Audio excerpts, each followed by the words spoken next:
Good afternoon, everybody. Hello. I know that was a long 2 minutes. I apologize. Okay, let's get started. So before we start the briefing, I want to take a moment to recognize the lives lost and forever changed in Buffalo. Former Buffalo Police Lieutenant Aaron Salter, 55, is a hero, a security guard who engaged the suspect to save lives and was killed in the process. Ruth Whitfield, 86, was mother of Buffalo's retired fire commissioner, Garnell W. Whitfield. Ruth was the rock of the family, devoting her life to taking care of her 4 children and husband. Ruth was visiting the former commissioner's father in a nursing home as she did each day, and she stopped at the supermarket to buy some groceries. Catherine Massey, 72, was a well-known community figure who wrote for her local newspapers, assisted in elections, and dressed up in costume as Mr. Broccoli to teach local school children to eat right. Pearl Young, 77, was a substitute teacher and a true pillar in the community who volunteered at a church food pantry every Saturday. Hayward Patterson, 68, a driver and church volunteer. Hayward worked as a driver who gave rides to residents to and from the grocery store and would help with their groceries when he was killed. Celestine Cheney, 65, a grandmother to 6. Celestine had been visiting her sister, and they went to the supermarket because she wanted to get strawberries to make shortcakes, which she loved. Celestine prized her role as a grandmother, survived cancer, and was a regular churchgoer. Robert Drury, 32, a resident of the Syracuse area. She was at the supermarket to get food for dinner while in town visiting her brother. She always was the center of attention and made whole rooms smile and laugh, her sister said. Geraldine Talley, 62, was doing her regular grocery shopping with her fiancé on Saturday when she was shot and killed. According to her niece, Lakeisha Chapman, she was the person who always put our family reunion together and mother of 2 beautiful children. Andra McNeil, 53. Andra was going to the supermarket to get a birthday cake for her son when she was killed. Jahan Smith, McNeil's cousin, said he was a loving father and grandmother who used to check in on everyone. Margus D. Morrison, 52. Margus was a father of 3 and a Buffalo resident. We recognize their lives today and those lost affected by gun violence this weekend in Houston, in Southern California, Milwaukee, and communities across the country. And we honor the bravery of those in law enforcement who responded quickly and with professionalism in Buffalo and who risk their lives every day to protect and serve their communities. Tomorrow, as you all know, the President and the First Lady will travel to Buffalo to meet with families of the victims, first responders, and community leaders. They will comfort the families of the 10 people whose lives were senselessly taken in this horrific shooting, and they will express gratitude for the bravery of members of law enforcement and other first responders who took immediate action to try to protect and save lives. A couple more toppers for you here, items for at the top. In just under an hour, the President will host Prime Minister of Greece and a senior delegation, including their Minister for Foreign Affairs and Minister of National Defense, for a bilateral meeting. The 2 leaders will discuss the U.S.-Greece bilateral relationship, which both our governments agree is at a historical high point. The President and the Prime Minister will discuss our defense partnership efforts to bolster energy security while also combating climate change, our shared commitment to democratic values, and efforts to provide Ukraine with the support it needs to defend itself. The 2 leaders will also discuss ways to further expand the bilateral trade relationship and U.S. investment in Greece, where several U.S. tech and renewable energy companies have made significant investments. The President and the First Lady, Jill Biden, will then host the Prime Minister and his wife for a reception honoring the conclusion of the Greece's bicentennial year of March 25th.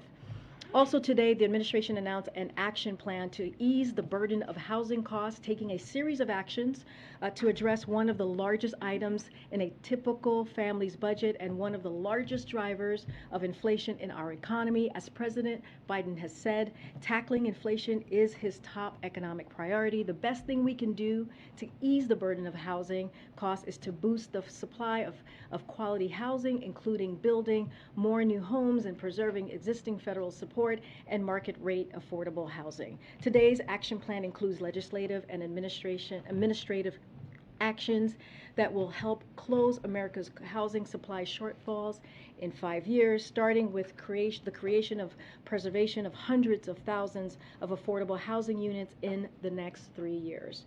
This is the most comprehensive all-of-government effort to close the housing supply shortfall in history when aligned with other policies that the President has proposed to reduce housing costs and ensure affordability, such as rental assistance and down payment assistance. Closing the gap will mean more affordable rents and more attainable home ownerships for Americans in every community. Also today, we have a lot. Today marks 6 months since President Biden signed the bipartisan infrastructure law. Since then, the team has hit the ground running to deliver results for communities across the country. In 6 months, the bipartisan infrastructure law has already begun helping fight climate change, advancing environmental justice, boosting domestic manufacturing, strengthening critical links in our supply chain, and lowering costs for working families. To date, the Biden-Harris administration has announced over $110 billion to rebuild roads and bridges, modernize ports and airports, replace lead pipes to deliver clean water, and expand high-speed internet. This includes funding for over 4,300 specific projects touching over 3,200 communities across all 50 states, D.C. and Puerto Rico as well. 53 states and territories have appointed state infrastructure coordinators, responding to the call from Infrastructure Coordinator Landrieu to appoint an individual to coordinate efforts in a state along with serving as a single point of contact for the White House infrastructure implementation team. The President, Vice President, and Cabinet have traveled on more than 125 trips to over 40 states, as well as D.C. and Puerto Rico, to demonstrate how the President is delivering on this once-in-a-generation opportunity. The last thing I promise, and then we'll go to your questions, but before I do that, I just want to say a few words about how honored I am to be here with all of you today in this role, in this room, standing behind this podium. I am obviously acutely aware that my presence at this podium represents a few firsts. I am a Black, gay, immigrant woman, the first of all 3 of those to hold this position. I would not be here today if it were not for generations of barrier-breaking people before me. I stand on their shoulders. If it were not for generations of barrier-breaking people before me, I would not be here. But I benefit from their sacrifices. I have learned from their excellence, and I am forever grateful to them. Representation does matter. You hear us say this often in this administration, and no one understands this better than President Biden, which is why his administration is not only the most diverse in history, it is filled with barrier-breaking women and men, from the vice president to the cabinet secretaries, to his Supreme Court nominee, to senior staff throughout this administration. When I did my first briefing as principal deputy press secretary last year, almost a year ago, I said at this podium that this podium, this room, this building belong to the American people. We work for them. It's not about me. It's about them. It was true then, and it is very true indeed today. On Jen's first briefing, she made clear that the president's and her priority was to bring truth and transparency back to this briefing room. Jen did a great job at that, and I will work every day to continue to ensure we are meeting the president's high expectation of truth, honesty, and transparency. I also have tremendous respect for the work that you all do, which I know it's not easy. The press plays a vital role in our democracy, and we need a strong and independent press now more than ever. We might not see eye to eye here in this room all the time, which is okay. That give and take is so incredibly healthy, and it's a part of our democracy. And I look forward to engaging with all of you on that. With that, please kick us off. Thanks, Karine, and congratulations. While you've been here before, it's your first as press secretary, so in that vein, I just want to ask you, do you view your primary role here as speaking for the president and promoting his interests, or are you commit to providing the unvarnished truth to the American people so that they know what their government is doing on their behalf? I actually think that's hand in hand. I don't think there is any separation to that. As I said at the end of my opening here, the president believes in truth and transparency. That's what he expects from us. Clearly, we are here to talk about his platform and what he is doing to deliver for the American people. But he wants to make sure we're doing this in a transparent way, in a truthful way, in an honest way. I know the pool has to gather at 3:30 for the event. I'm hoping you might be able to stay here and take questions from our folks. Absolutely. And then on a substantive note, this weekend's attack in Buffalo, the shooter's professed ideology echoed in some ways the hateful rhetoric espoused by the Charlottesville white supremacist protesters almost 5 years ago that motivated the president to run for this office back then, as he's often talked about. What more does the president believe he has to do and the country has to do to combat that sort of hatred? So let me just say, we still need to learn more about the motivation for the shooting as law enforcement does their work. But we don't need anything else to state a clear moral truth, right? Which is a racially motivated hate crime is abhorrent to the very fabric of this nation. Hate must not have a safe harbor. This is something that the president says very often, especially in these horrific incidents that we have seen time and time again. We must do everything in our power to end hate-fueled domestic terrorism, and we must reject hatred and extremism ideologies that seek to divide Americans whenever we find it in our society. It is antithetical to who we are as a country, and it fuels violence as well. Thanks, and congratulations also. In that vein, there's polling that shows 1 in 3 Americans believe in some element of replacement theory. You just spoke in very broad brushstrokes there. Are there specifics that this White House is willing to do, willing to take in order to stop this form of thinking from further seeping out of the fringe and into the mainstream? So, we're going to continue to call this out. As we have talked about many times, the president at every chance he's had when we've seen a violent attack like this that is, as we say, with hatred and racially motivated, he calls it out and calls it what it is. So one thing I do want to touch on is like domestic terrorism a little bit, which kind of hopefully touches on your question. We have been working to implement the government-wide national strategy to counter domestic terrorism, which President Biden directed his national security team to develop on his first full day in office, recognizing that that has evolved into the most urgent terrorism threat the United States faces today.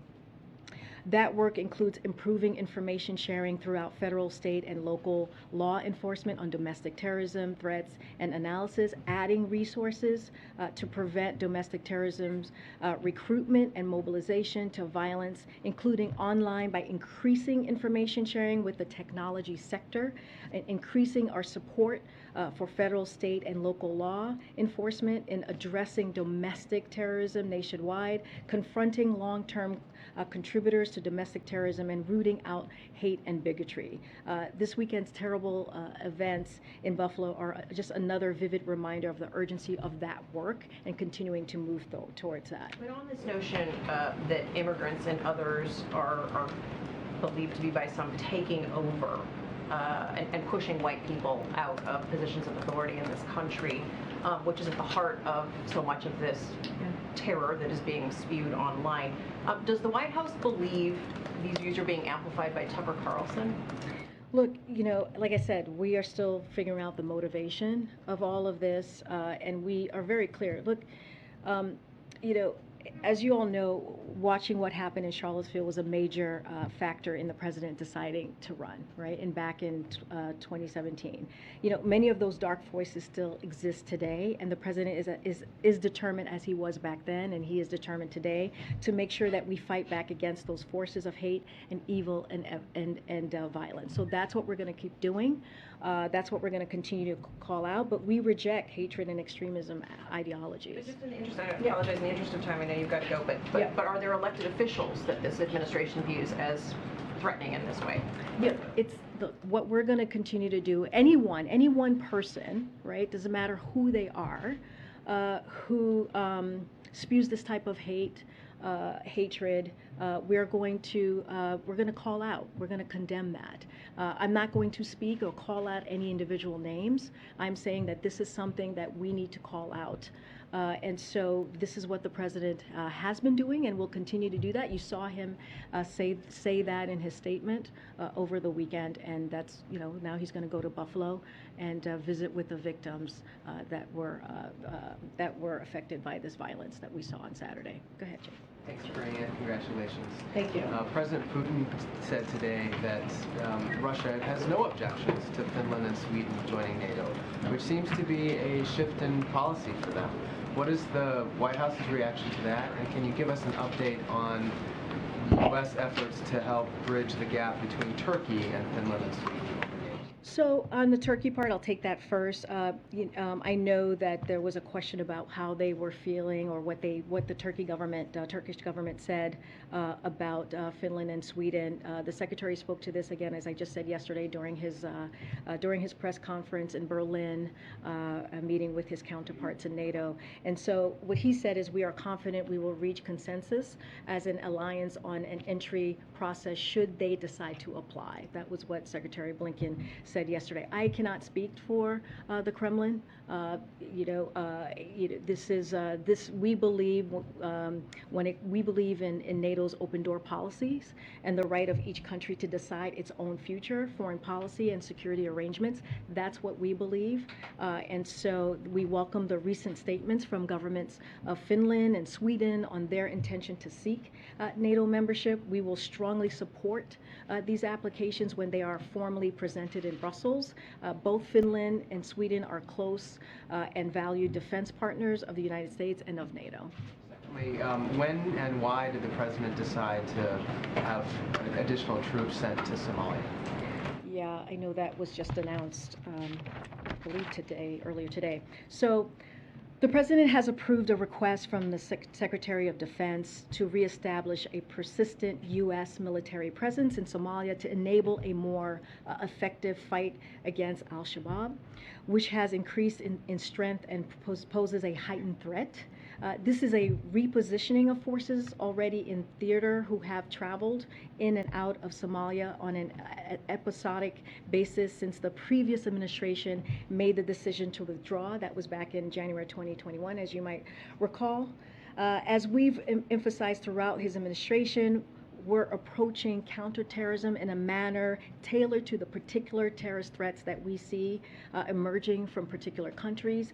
Today in Somalia, we face Al-Qaeda's largest and wealthiest global affiliate, and one that holds substantial territorial safe haven. The decision to reintroduce a small but persistent presence was made first and foremost to maximize the safety and effectiveness of our force and enable them to provide better support of our partners. Additionally, our partners can benefit from our more consistent support and engagement in addressing the threat posed by al-Shabaab by having a small but persistent U.S. military presence. And while there is risk, it is manageable. That's the way that we are seeing this approach. DoD is working to elevate local conditions, including those following the Somalia presidential election yesterday, and is engaging partners in the region, including the Somali government, to determine the best way forward. Thanks, Karine. Two questions for you. Sure. One, There are some elected officials and media figures who are publicly espousing xenophobic, racist, and extremist views that may be helping to spread white nationalism. You just told my colleague here that you don't want to call out any names. Why don't you want to do that? Does that come from the president himself? No, I think because it doesn't matter who it is. If a person espouses hatred, we need to call that out. I'm not going to get into a back and forth on names and who said what. We're just saying, if someone does that, if there's an individual that is espousing hate, xenophobia, has just white supremacy type of extremism, we need to call that out. And this president has done that. He's done that at every unfortunate violent event that we have seen. As we know, Charlottesville, as I just mentioned, was the reason that he decided to jump into this election back in 2020, 2019. Can we just explain for people who are watching? Yep. For folks who are watching, pool is departing. The president is getting ready to have his event. No, it's okay. I mean, that would be a great first day. One for the books. The press gets up and walks away. But they did. The president is much more important than I am, for sure. Those who stayed will be rewarded, correct? I mean, I will. You guys all deserve rewards. How about that? Go ahead, Nancy. I'm so sorry. I'm sorry, MJ. I'm so sorry. Go ahead. On a separate topic, the president told my colleague Jeremy Diamond on Friday, when he asked if the administration should have acted sooner on baby formula shortage, if we'd been better mind readers, I guess we could have. This doesn't seem like a situation that would have required mind reading. As you know, the recalls date back to February. I believe Politico reported months ago that the FDA was first warned about the suspected bacteria issue as early as September. Are there any specific actions that this administration took, meetings, phone calls, briefings in February or any earlier to begin addressing this potential shortage? I mean, you've heard us talk about this. You've seen my colleagues on your networks talking about what we have done since February. We've been working on this 24/7. But I do want to give you a little bit of an update of where we are. So getting more safe and fit formula onto shelves across the country is one of the president's top priorities, right? This is something that he is focusing on very acutely. And again, I said 24/7, we have been working on this since we learned about this back in February. It's important to remember this shortage exists because Abbott closed a facility because of safety concerns from the FDA. The FDA is working closely with Abbott to bring the facility back online safely. That's the key here, safely. We want to make sure that this is done in a safe way. We are very close to having a path forward to safely reopening the facility. You can expect an announcement from FDA later today on that. That will go into more details. We're also moving as quickly as possible to safely bring in additional product from other countries as soon as today as well. We will be able to make an announcement on the expedited process to bring additional safe conduct product to the American store shelves. And throughout the weekend, we've been working closely with manufacturers and retailers to identify transportation and logistical needs to increase the amount and spread of FDA-approved formula being shipped into the country and ensure that formula is quickly moving from factories to retailers. The president understands, he gets this, he gets how stressful it is for parents trying to feed their children, which is why we're leaving no stone unturned to make more safe formula available. If parents need help finding formula, I encourage them to consult their pediatrician or visit hhs.gov/formula. But we have been working on this from February. our administration has We been. were just curious whether there are specific meetings, briefings, phone calls that you could point us to. I don't have anything specific for you to point to. I'm happy to go back and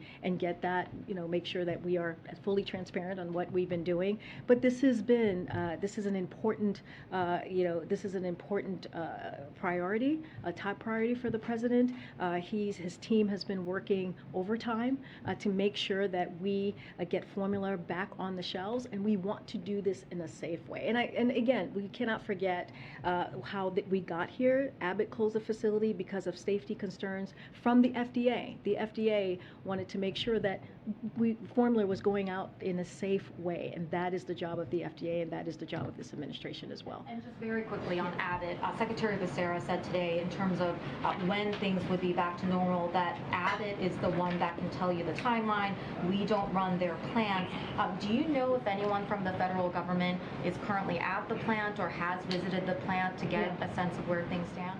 I don't have any information about if anyone's on the plant. I can go back to our team and figure that out more specifically, but there are a lot of, what I can say is there are a lot of dates floating around out there, but at the end of the day, the infant formula market is tight because the Michigan Abbott facility is offline currently, which is what we're trying to do. This is the announcement that you guys will hear from FDA later today on how we're helping them to do that. We're taking a range of steps to get more supply onto shelves from domestic and international locations and offering a suite of resources to move supply onto the market.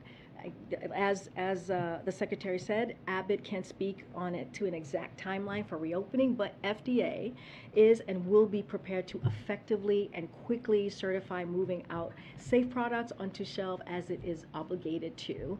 And so that is going to be our focus. FDA is going to work closely with Abbott and make sure that we get them running again. Go ahead, Nancy. Thanks, Karine. Congratulations. Thank you, Nancy. When you talk about importing more product imminently, what is the criteria going to be for which formula can be imported? Will the administration allow formula that was not produced in FDA-approved factories overseas to be imported, or European brands, for example, that aren't currently sold in the U.S.? Okay. So as Dr.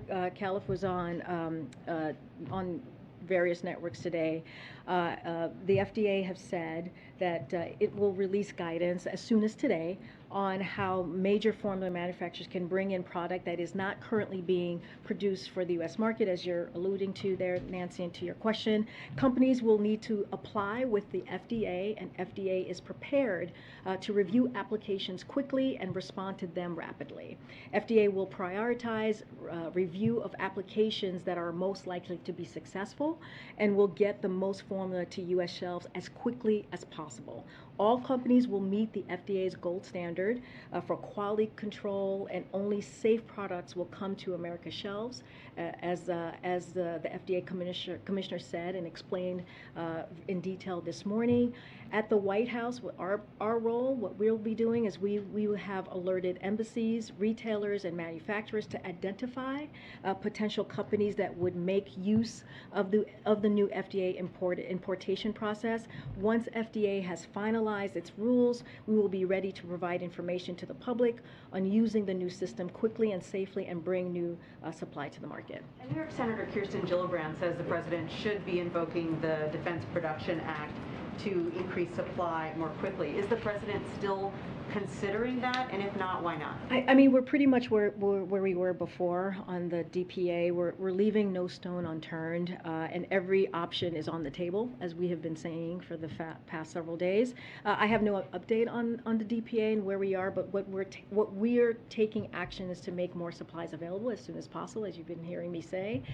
That is our priority, our main goal. That's happening by increasing imports, as I just laid out how we're going to do that process, and working closely with manufacturers to help them quickly ramp up production. And so that's going to be our focus. And then finally, when you say that you're offering these retailers and producers more assistance, what kind of assistance are you talking about? What kind of assistance can the White House or the administration provide to get supply to store shelves more quickly? Yeah, we're talking about logistical needs and any technical help is what we were talking about. But since The president calls on Thursday to manufacturers and retailers, which we read out. The White House has been in close communication to follow up on those conversations. The White House is having ongoing conversations with the four major infant formula to work with them to identify transportation, logistical, and supplier hurdles to increasing production of formula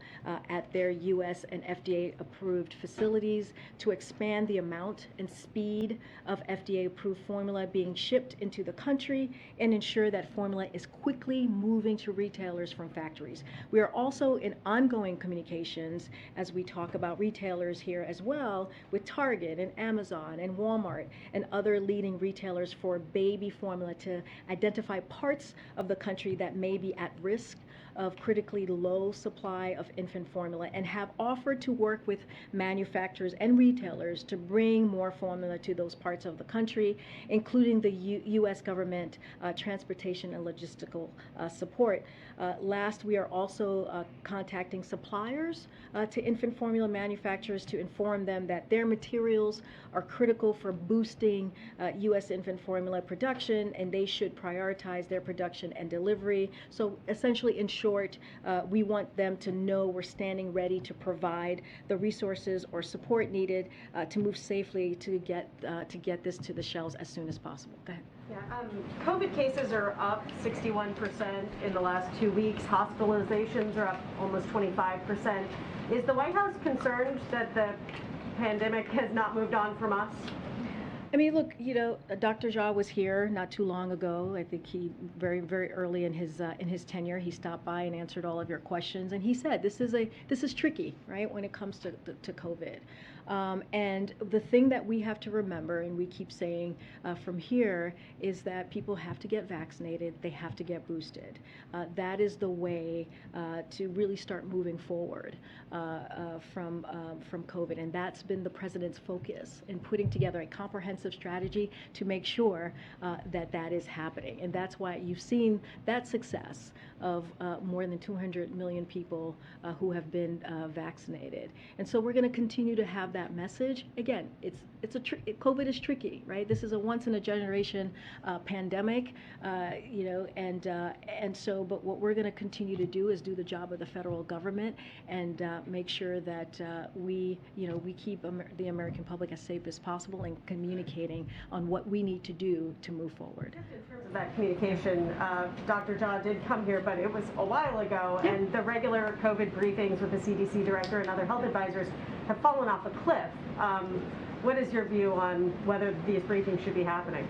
Well, I think they will be happening. I don't have any update for you on that. Dr. Jha is happy to come back. I think he's asked to come back to the briefing to speak directly to you, to all of you. I'm sure that they will be having a briefing pretty soon. I don't have any list in front of me to read out to you, but yes, it is important to continue to communicate to the American public, and we're going to continue to do that. Go ahead. A couple questions on Buffalo.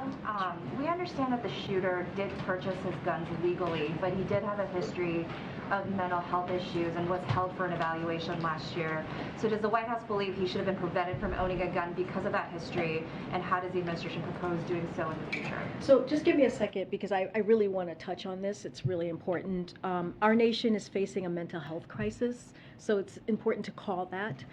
One that is worsened by acts of violence like the one we saw in Buffalo, that can traumatize communities, especially communities of color. And anyone seeking support in the wake of shootings like this should contact Disaster Distress Helpline at 1-800-985-5990. Help is available at 24/7, 365 days a week, day of a year, I should say.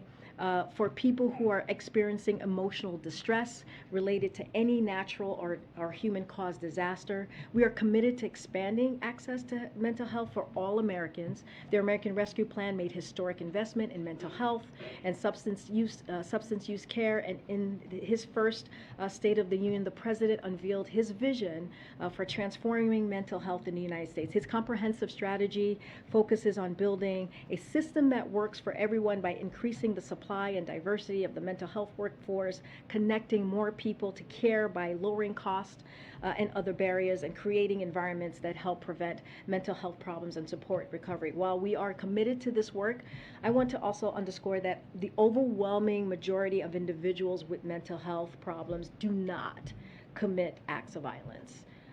And so comments that make this about mental health only further stigmatizing mental health issues and detract from the other issues like gun violence that must be confronted in our society. So just want to make that clear that we are not stigmatizing. From owning a gun. I mean, look, this goes back to making sure that we have gun reform, right? This goes back to making sure that the president's going to continue to call on Congress to make that happen. And so, when it comes, I just wanted to make sure when we talk about mental health, we talk about it in its fullness. And like I said, not every not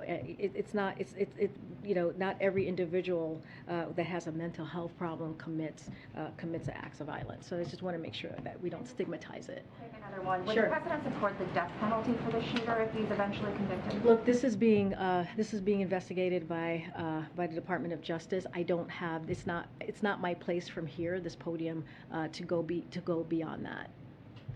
Okay. Yeah, regarding gun violence, does the president plan to use his remarks tomorrow in Buffalo to push for gun control and gun reform? Or will that be a key part of what his message is tomorrow in Buffalo? So the president, is going to go. He really wanted to go to Buffalo. He made it sure that that he went there before he went to Asia. He wants to go there and comfort the people who went through this violence on Saturday, and wanted to offer some comfort and listen to them. Talk to them, see how they're doing, and so that is going to be his priority with the First Lady. I don't want to get ahead of what he's going to say. I will let the president speak for himself when we get there tomorrow. Use this moment, though, to call on Congress to pass gun reform measures, or is there recognition that that's just not something that's possible right now in Congress? He's obviously pushed for these things here in the past during his first term in office. No, I think the president, as he's done for this past year, is going to continue to call for gun reform. That is not going to, that's not going to change. That is something that he has done this past year. Every time we have heard of this gun violence, our country is facing an epidemic on gun violence that is costing lives every day.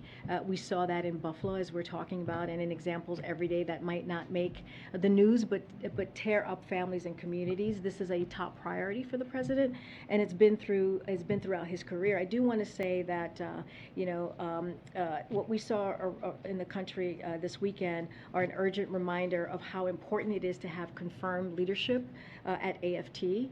So I want to take that moment to say AFT agents are playing a key role in the investigation in Buffalo, and they are risking their lives every day to combat domestic terrorism and crack down on gun traffickers, to keep our streets safe from violent crime. If the Senate wants to get their back, and they should confirm Steve Dettelbach to lead the agency. Dettelbach is a career prosecutor who has confirmed,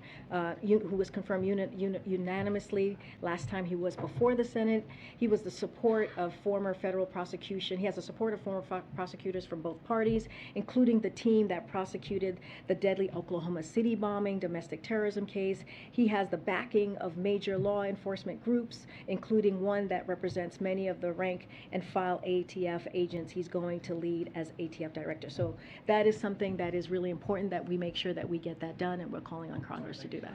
Thank you. Karine, congratulations. It's nice to see you up there. Thank you. The president's Twitter account posted the other day, "You want to bring down inflation, let's make sure the wealthiest corporations pay their fair share." Mm-hmm. How does raising taxes on corporations reduce inflation? So are you talking about a specific tweet? He tweeted, "You want to bring down inflation, let's make sure the wealthiest corporations pay their fair share."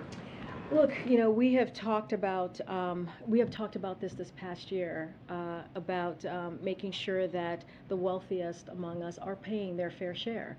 and that is important to do, and that is something that the president has been working on every day when we talk about inflation and lowering costs. And so it's very important that as we're seeing costs rise, as we're talking about how to build a America that's safe, that's equal for everyone and doesn't leave everyone behind. That is an important part of that as well. But how does raising taxes on corporations lower the cost of gas, the cost of a used car, the cost of food for everyday Americans? So look, I think we encourage those who have done very well, right? Especially those who care about climate change, to support a fair tax code that doesn't charge manufacturers, workers, cops, builders a higher percentage of their earnings, that the most fortunate people in our nation, and not let that stand in the way of reducing energy costs and fighting this existential problem, if you think about that as an example. And to support basic collective bargaining rights as well, right? That's also important. But look, it is, without having a fair tax code, which is what I'm talking about, then like manufacturing workers, cops, it's not fair for them to have to pay higher taxes than the folks who are not paying taxes at all. But what does that have to do with inflation? The president said, you want to bring down inflation, let's make sure the wealthiest corporations pay their fair share. Jeff Bezos came out and tweeted about that. He said the newly created disinformation board should review this tweet. Would you be okay with that? Look, it's not a huge mystery why one of the wealthiest individuals on earth, right, opposes an economic agenda that is for the middle class, that cuts some of the biggest costs families face, fights inflation for the long haul, right? And that's what we're talking about. That's why we're talking about lowering inflation here, and adds to the historic deficit reduction the president is achieving by asking the richest taxpayers and corporations to pay their fair share. That is what we're talking about. Okay, and then just one on the trip tomorrow. How come the president is visiting Buffalo after a senseless tragedy there, but he couldn't visit Waukesha after 6 were killed and 61 injured in an attack on a Christmas parade there? I mean, he's visited many communities. Buffalo, he's able to go tomorrow to Buffalo before the trip. That is something that was important for him to do. But he has visited many other communities. Buffalo's not the first community, sadly, that he has to go up to because of a violent attack. So, that's not the first one. So he's been to many others, sadly. You outlined some steps that the administration is taking related to baby formula. Yeah. Do you have any sense of the timeline for the imports that the FDA is considering? Obviously, for parents, this is a hour-by-hour, day-by-day concern. And is the president expressing any worry about how quickly this can be resolved, since parents are dealing with this on an urgent basis? Yeah, like I said, this is something that this is incredibly important to the president. We want this to happen as soon as possible, as quickly as possible. That is why we're working with manufacturers and retailers, as I just laid out. That's why FDA is working with Abbott to open up that facility. So we want to get this done as quickly as possible. And that's why we've been working 24/7 to make that happen. Do you have a sense of the timeline when FDA announces? Does that mean the production will be up and running in a matter of days? Do you know when imports would be approved? Yeah, I don't have a timeline on that. I know, again, we want to make this happen quickly. FDA, again, is going to be working with the Abbott facility. They're going to have an announcement later on how that's going to happen. They're going to work closely with them to make sure that we do it as quickly as possible. We know how urgent and important this is to parents who need to make sure that they have safe formula for their babies and infants. To the back. Go ahead. Thank you, Karine. 2 questions, please. Does the president see any link between the white supremacist theories, that like the replacement theory, and what he started calling ultra MAGA, or sometimes just refers to as extreme Republican politics? Does he see that as part of it? Well, look, I think what the president believes and has done is call it out. Right? I think, this is not about politics. This is about people's lives. What we saw on Saturday, and many times, you think about El Paso in Texas, you think about the Tree of Life in Pittsburgh, you think about the Pulse nightclub, in Florida, the Mother Emanuel in South Carolina. These are events that are have been led by some dark forces that still exist today. And so it is important to call that out. We understand that there is still a lot of work to do, and so that is, when you talk about people's lives in this way, it's not about politics. It's about making sure that we're doing everything that we can, to uproot this evil that we're seeing, this hatred that we're seeing. And so that's what the president's going to continue to do, to make sure that we're working towards that. But when he talks about ultra-MAGA, as he started to a lot, would he include that in the bundle of what he considers ultra-MAGA? I mean, look, again, this is about the lives of people who were taken in a violent way, in an abhorrent way. And so the focus for the president is to make sure that we call this out. We call out white supremacy. We call out hatred. As I've said before, this is still being investigated. This is still being looked at. But the moralness, right, the moral center of this should be called out, and that's going to be the focus. That's what you're going to see the president do tomorrow. He's going to meet with the victims. He's going to have conversations. He's going to offer them comfort. He's going to listen to them and hear what is it that they want to share with him. And he's going to continue to work with Congress and call on Congress to call folks to work on gun reform, which is really important here as well. I have a second question, very quick one, I promise. Is there any updates on whether Cuba, Nicaragua, Venezuela will be invited to the Americas Summit? And generally, when are you going to be announcing invitations? So I don't have any update for you on that, on invitations or when we're going to announce invitations or who's been invited. As soon as we have that, we'll promise to share. Okay, go ahead. Hey, congratulations. Thank you. Two questions on internal policy review, internal government reviews that have actually fallen out of the headlines. The first is on the investigation of Border Patrol agents that in the, I guess, September of last year, who were there for the Del Rio arrival of thousands of Haitian migrants. It's been 8 months at this point, and we don't have a conclusion of that review. The president had wanted accountability. He demanded it at the time. Secretary Mayorkas said that there would be a conclusion to that review within weeks. So why is it taking so long, and is there any urgency given the fact that the administration is now preparing for the arrival of potentially new surges of migrants? No, it's a very good question. I don't have an update on that. Department of Homeland Security, that's where you mentioned Secretary Mayorkas, that's where that review sits. And as soon as we have an update, I promise to share that, or they will share that. That would not come from here. I just don't have an update, but I understand the question. The second review that hasn't concluded, it appears.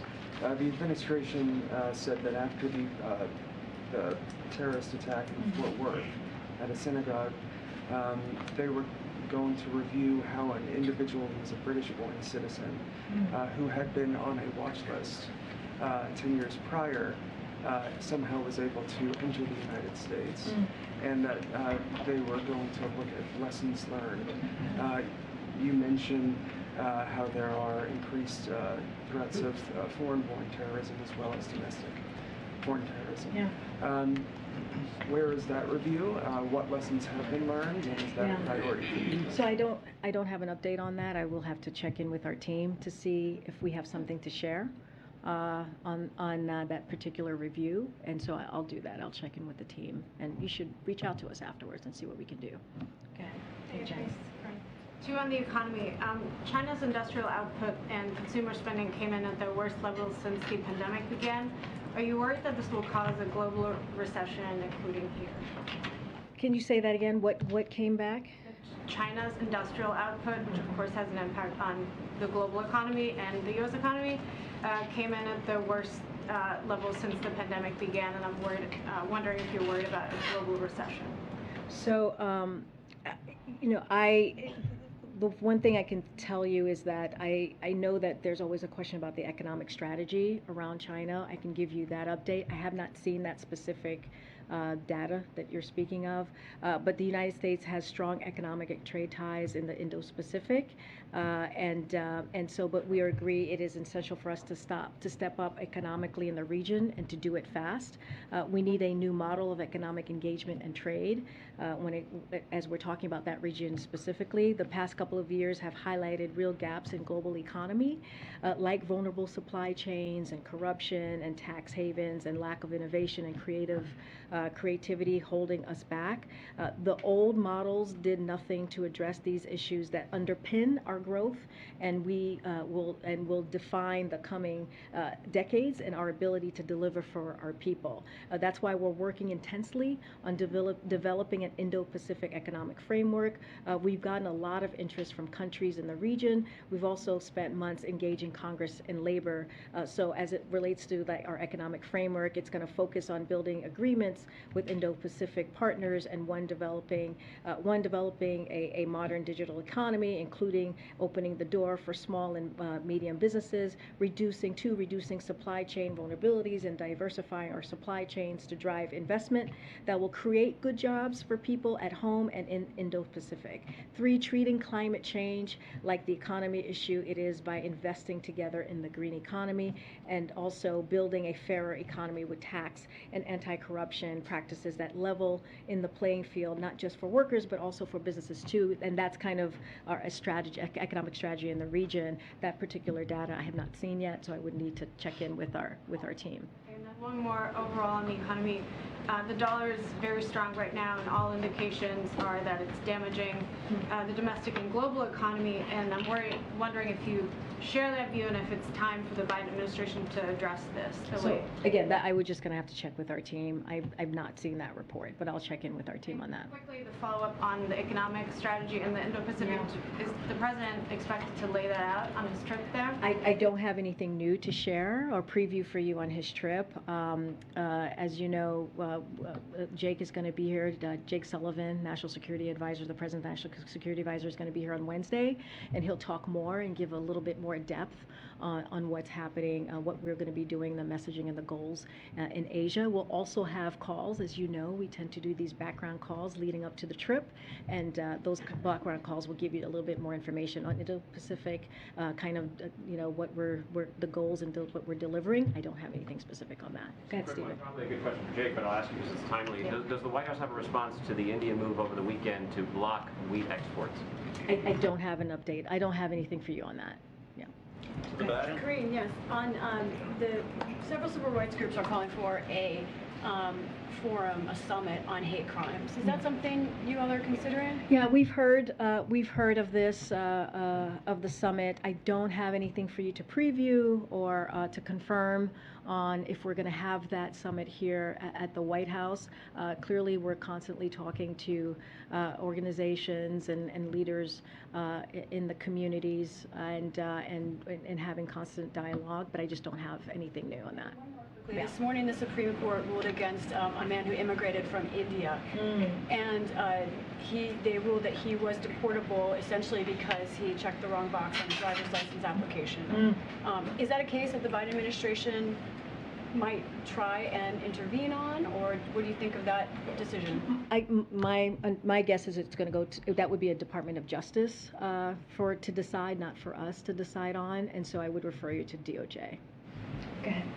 Thank you, and congratulations. I was hoping you could offer a little more of an explanation about something you said earlier, where you said that though you did not want to call out by name individuals who had been espousing racist theories that could be fueling violence.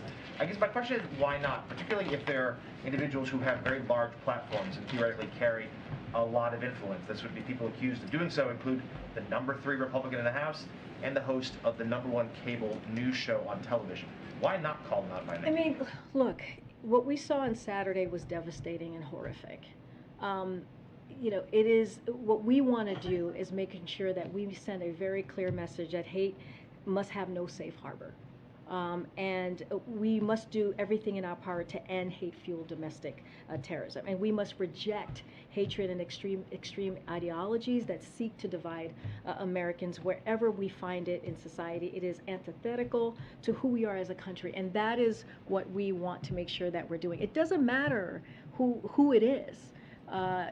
This is something like morally, the moral truth of this is that, you know, it is a racial motivated hate crime, and it's abhorrent. And so that's what we need to call out. It doesn't matter who that is. And that's what we're trying to make clear here. We're not going to get into politics here about this. We want to make sure that we're calling out what we're seeing. These are people's lives. At the top of this, of the briefing, I talked about 10 people. 10 people who are doing what many of us might be doing on a Saturday, is going shopping. You know I go to the supermarket with my 7-year-old very often. If it's not on a Saturday, it's on a Sunday before the week starts, to get what we need for the week. I mean, this is what happened to everyday people from 20 years old to 86 years old. That's what we saw on Saturday. And so we need to call that out and do everything that we can to really deal with this issue. And we know we have a lot of work to do. But you know, it matters to some, right? It does matter to some people who it is that's calling it out. And when you don't call out the individual, they feel as if you're backing away from the issue. No, but we're I think not. That's to the point. No, we're not backing. How are we backing away from the issue? Because you won't name Wait, who it is. but here's the thing. We're calling out what is happening. We're going to the heart of the issue, the hatred of the issue. Why, but I guess my point is, you know, this is a president, right, who decided to run because of what he saw in Charlottesville, right? And he talked about the soul of the nation. And it was something that propelled him to jump into the 2020 primary because of what this showed, because it was, again, against who we are as a country, as he believed it to be. And so, you know, it is something that is important to remember, and this is a president that calls it out every time we see this horrific violence. And it's not about, once you get into calling out people's names, then you move away from that issue, right? You move away from that issue. So that's why I'm not going to do that from here. I'm going to focus on, as I did when I started, the 10 lives that were murdered, everyday people doing everyday things, and that is why the president's going to Buffalo tomorrow. Go ahead, April. Karine, first of all, congratulations. Two polar opposite questions. One, I know. Oh boy. One on the issue Saturday, but I'm going to take it in another vein that you just mentioned. Yeah. The president ran on the issue of the soul of this nation. Yeah. Charlottesville. He speaks now of equity and inclusion. He's strengthened civil rights in DOJ. He's strengthened civil rights in other departments in this White House. Yeah. But where are the teeth when it comes to changing this hate that has been plaguing this nation since the inception of this nation? Where's the teeth that the president, people are expecting when it comes to these issues? And on the summit issue, is the White House looking at what Bill Clinton did? Mm-hmm. The precedent of having the race initiative. Mm-hmm. We brought people from all walks of life together to discuss issues of race, the browning of America. Is the president looking at that as well? And then I have another question. Oh, okay. Okay, stop there. Okay. You know, this is a president that has been very clear about race in this country, right? When he walked in, he talked about the multiple crises that we're facing us as a country. He talked about COVID, the economy, climate, and where we are with race. And he's called it a crisis. And he made it a point in his administration, what he can do on the federal level to really deal with that in a way that we've not seen before. You know, one of the first things that he signed when he walked into this presidency is an executive order to make sure that there's fairness, equality, and representation in the federal government, in federal agencies. And that is something that Susan Rice and her team, the Domestic Policy Council, has taken on. And they've made that a priority. Look, I know, April, and we all know, there's still so much work to be done. This president is committed to that work, and he has not shied away from it. He has called out the hatred that we have seen, the violence that we have seen when it comes to racially motivated attacks. He's been very, very clear on that. Is there more work to be done? Absolutely. Is the team here looking to see what else we can do? Absolutely. And so we're just going to continue to do that work. But I do want to say, tomorrow, the president wants to go to a community. He wants to grieve with them. And he wants to send a message to the entire country that we stand behind them and with them. And that is so important as well as a president. He will try to bring some comfort to the community, particularly to those who lost loved ones. And, we hear him discuss some of things he said Saturday about the hate must have no safe harbor. You heard me say that. It's probably the third time I've said this in this briefing. And it really does. It doesn't in this country. And so any racially motivated hate crime is abhorrent to the very fabric of this nation. And so that's what you're going to see him do. And that is going to be the focus tomorrow. And the second other opposite question, you're making history. No. Yeah. On so many levels. So many communities are so proud of you. We're hearing it on social media everywhere. You're the first. What does that mean for the broader community, particularly Washington, white male dominated still, even though we had the first black president? The broader society that is majority does not look like you. No. What does this say? Because it's not window dressing. It's more than that. It's a very good question, April. I'm going to answer it in a kind of a personal way, if that's okay, since you asked it in a personal way. So I have not read a lot of the things that have been written about me because I wanted to focus on the work at hand, and I do believe it's not about me. It's about this place. It's about what the work that I have to do every day, that we all have to do as a team to make sure that we communicate with you and communicate with the broader public. But there was something that moved me, and I think this speaks to what you're asking, which is there was a story about my elementary school. I went to Franklin Middle School, elementary school in Hempstead, New York, and they did a story, and they went to the class. I think I was in 6th grade when I went there. I went for 1 year, and they talked to the students about me and this moment and this administration too, which is very important because I don't think I would be here. Yes, I stood on so many shoulders, but it does matter who sits in the Oval Office as well. That is very, very real. And these kids wrote me a letter, and in the letter, they talked about how they can dream bigger because of me standing behind this podium. And that matters. As I started out in the beginning, representation matters.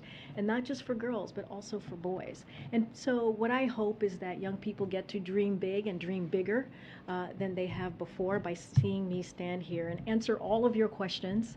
And have a healthy dialogue as I discussed.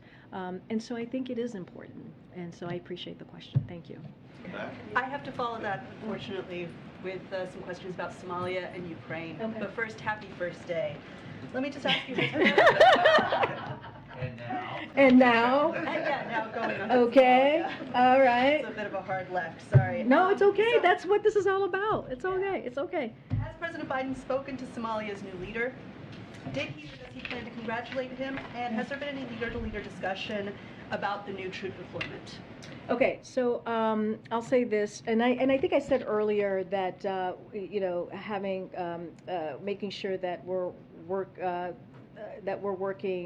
engaging with partners in the region, including the Somali government. So I did say that about the announcement about what you're asking me here. But on the election, I want to get back to that. We congratulate the Somali people and their new president, who was sworn in last evening. As you know, Somalia now has an opportunity to focus on the political, economic, and security reforms necessary to advance the interests of the people of Somalia. We encourage their new president and all the Somalia's leaders to prioritize strengthening democratic governance and institutions, developing security forces to defeat terrorism, enacting economic reforms, and facilitating the delivery of humanitarian aid to the millions of Somalis suffering from devastating drought. We look forward to the timely formation of a new government and to partnering with Somalia's leaders to achieve our shared goal to a peaceful, democratic, and prosperous Somalia. Move on to Ukraine. So have the two presidents spoken yet? I don't have a conversation or a call to preview for you. The president said he wants to go to Ukraine for a visit. Any movement on that issue? I know that, to your point, he wants to visit Ukraine clearly in the future, but there's no plans to go at this time, I should say. He sent Secretary Blinken and Secretary Austin to Kiev to demonstrate our unwavering commitment to Ukraine, and the First Lady, as you all know, went for Mother's Day to send an important message that the American people stand with the people of Ukraine. You know, the president, as you guys know, because we've read out some of these calls, speaks to President Zelensky and leaders around the world regularly as we organize the world's response to Russia's invasion. Thank you, Karine. Oh, okay. Thank you so much, guys. I'll see you on Wednesday. Hopefully I'll see some folks in Buffalo, and we'll do this again. Thank you all. Thank you. Thank you, everybody. All right. Thanks, guys.